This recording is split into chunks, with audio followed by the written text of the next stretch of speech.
Hoy es una fecha muy particular que recuerda también los años más oscuros de nuestro país, el accionar militar, civil también hay que decirlo, de la década del 70 y acontecimientos que van cumpliendo aniversario y que hoy van a tener un acto particular, en un lugar también que es emblemático para la CGT, para la historia obrera de Córdoba, María Teresa. Claro, que antes había sido el arzobispado. También, ¿no? ¿Qué significancia que tiene? Bueno, el 4 de julio del año pasado, la justicia federal, con sede en La Rioja, el Tribunal de La Rioja, declaró fehacientemente que Angelelli, el obispo Angelelli, había sido asesinado. Esto recién ahora. Ahora, muchos sacerdotes amigos, mucha población también, creyó desde siempre que había sido asesinado. No esperó 38 años prácticamente para que la justicia lo determinara. Hoy hace 39 años que murió, fue asesinado, según lo ratificó la justicia, Monseñor Angelelli, en los llanos de La Rioja. Bien. Ahí donde está, fíjate lo que estamos viendo en las imágenes, es en ese lugar donde ocurrió ese accidente fraguado, ese asesinato. Recordeme, María, si vos estuviste ahí oportunamente. Esas imágenes fueron tomadas justamente el 4 de julio del año pasado, cuando la justicia de La Rioja determinó que había asesinado. Eso lo tomó José Koch, quien ha sido abuelo ayer, así que lo saludamos desde ya. Fue abuelo, sí, señor. De su hija Sabrina, por su hija Sabrina. Un abrazo muy grande para la familia. Y lo felicitamos, sí. Claro. Y a la abuela Alejandra también. Mirá qué excelente esa imagen, ¿eh? Espectacular. A ver, sí. Vamos a tratar de hacer una radiografía, si a ustedes les parece, de tratar de recordar al obispo Monseñor Enrique Angelelli. Ustedes saben que se habla mucho de su militancia, se habla mucho de su compromiso, de una persona que uno dice, bueno, ¿qué hubiera pasado si esas personas no hablaban o no se expresaban desde el interior? Probablemente la realidad hubiera sido otra, pero ¿cuánto sirve que en los años más difíciles mucha gente se haya jugado también? Bueno, le costó la vida, pero se habla del mártir de los pobres, un hombre comprometido con los trabajadores, con sectores de muchas necesidades muchas veces. ¿Por qué, María? Bueno, porque era un hombre justamente comprometido con los obreros. Él fue asesor de la Juventud Obrera Católica, actuando en esa capilla que está en Figueroa Alcorta, que la ocupa la Asociación Católica Argentina, ACA en este momento.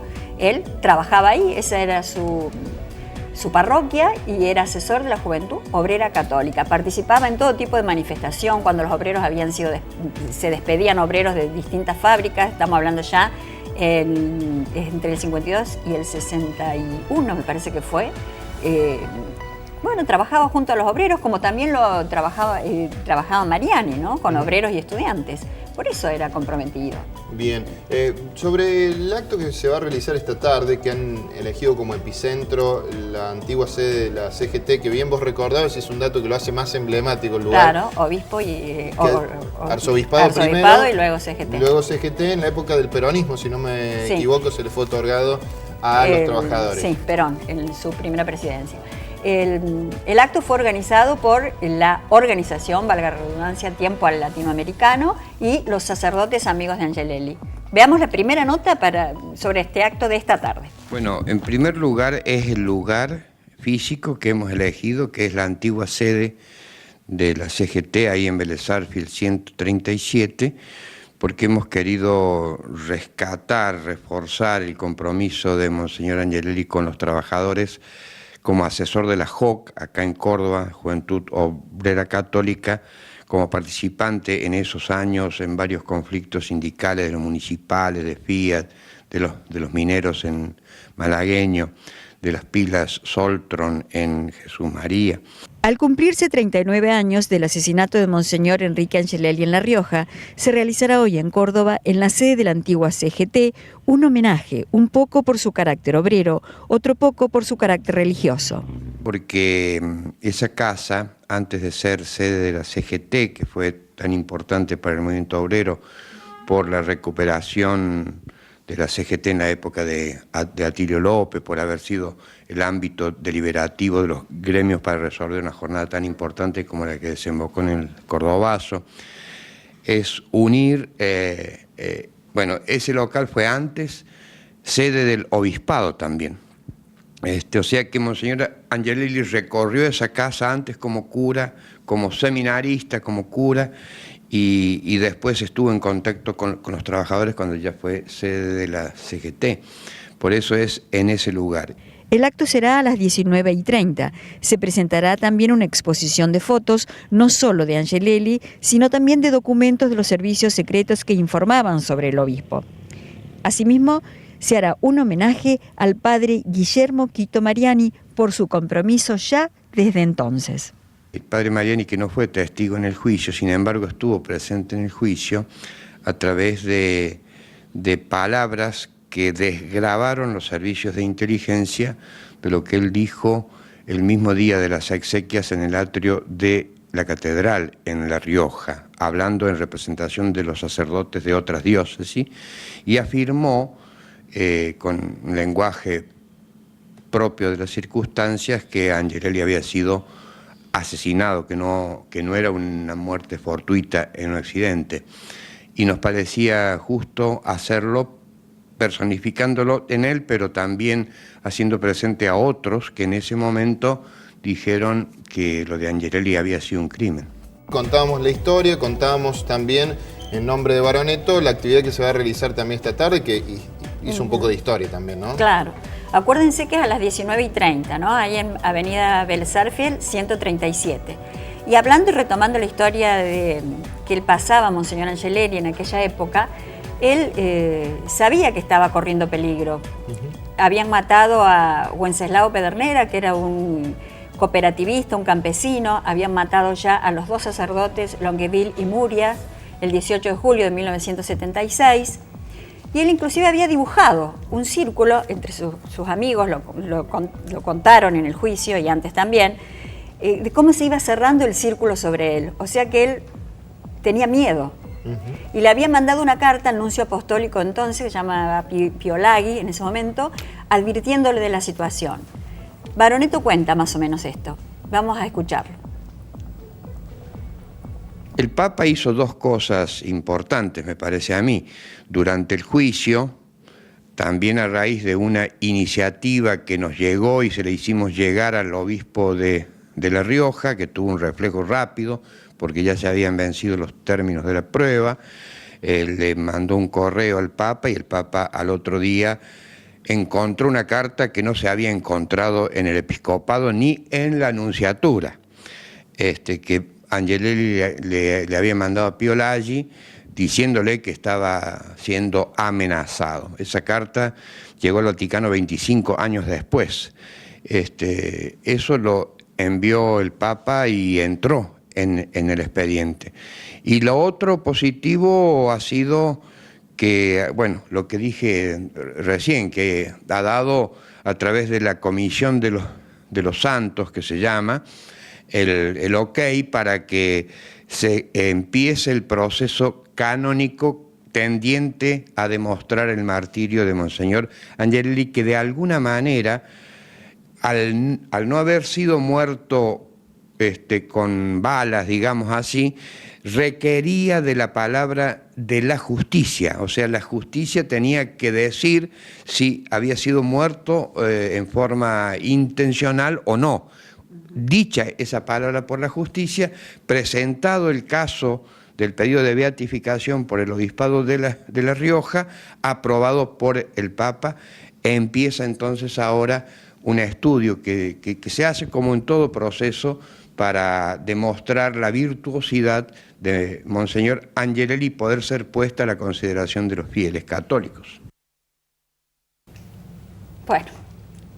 Habla del Papa. Sí. Te iba a preguntar con respecto, ya si querés después vamos a lo que contabas de esos avisos previos que tuvo de alguna manera Angelelli a lo que le podía pasar. La Iglesia reconoció tarde esta situación, María, a lo largo de los años, ¿no? Digo, ¿qué es lo que uno le retrotrae? ¿Qué significa cuando uno le hablan de la Iglesia en la dictadura? Suele haber conceptos muy fuertes, muy dolorosos, incluso en la actitud que tuvo la Iglesia, que nada tienen que ver en realidad con la historia que estamos contando, ¿no? Claro. Bueno, lo que pasa es que, ¿qué se dice? Cuando se dice Iglesia, Mónica, vos que también estás en el tema, me recordaba a Mónica que ella tenía un amigo Yo vivía en San Francisco en esta época. Sí. Vos vivías en Córdoba y conocías a un cura Gorosito, ¿verdad? El padre Juan Carlos Gorosito, exactamente. Lo conocimos ahí en la parroquia de Alta Córdoba. Y estamos hablando, yo tenía 14, 15 años, o sea, justamente plena dictadura, en el 78, por allí. Y nosotros conformábamos un grupo juvenil.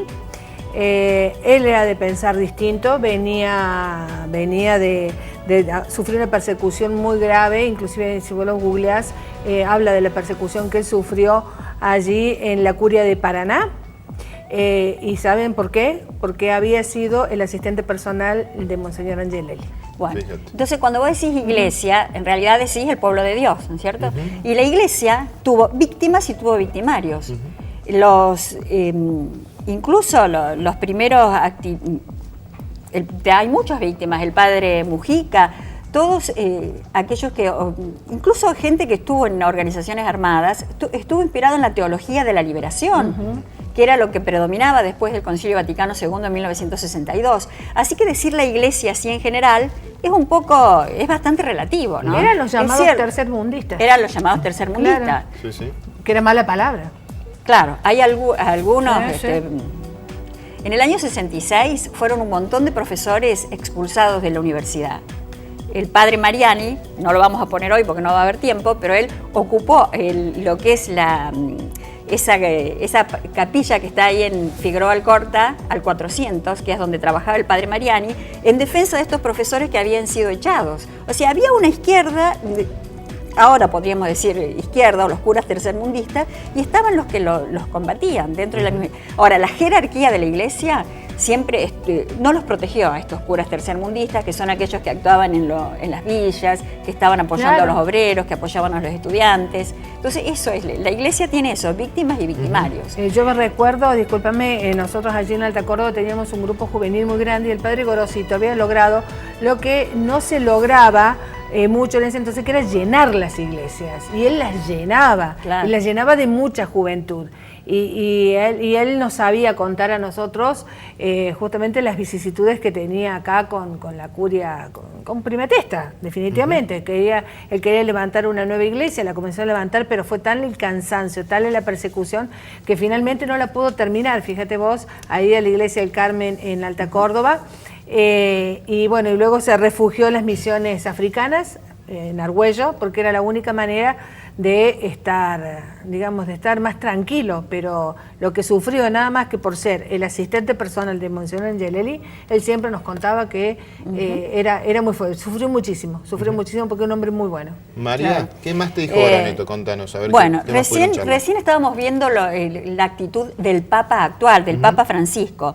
Yo había hablado de las cartas, de las denuncias. Vamos a ver ahora esa nota. Como viajó a Buenos Aires intentando entrevistarlo a Arguindegui, que finalmente no lo pudo entrevistar, pero sí se entrevistó con otros, y lo quiso denunciar en la última asamblea del episcopado, que fue en mayo del 76, y el episcopado no le aceptó que entrara en el temario. Eran 37 puntos que yo los he publicado en mi biografía sobre Monseñor Angelelli, denunciando toda esta persecución en forma bastante puntual. Tortolo, que era el presidente del episcopado en ese momento, no lo incluyó en el temario, concluyó esa conferencia episcopal el viernes 15 de mayo, y cuando se fue a cenar con unos capuchinos ese día, les dijo, y es lo que los capuchinos en el juicio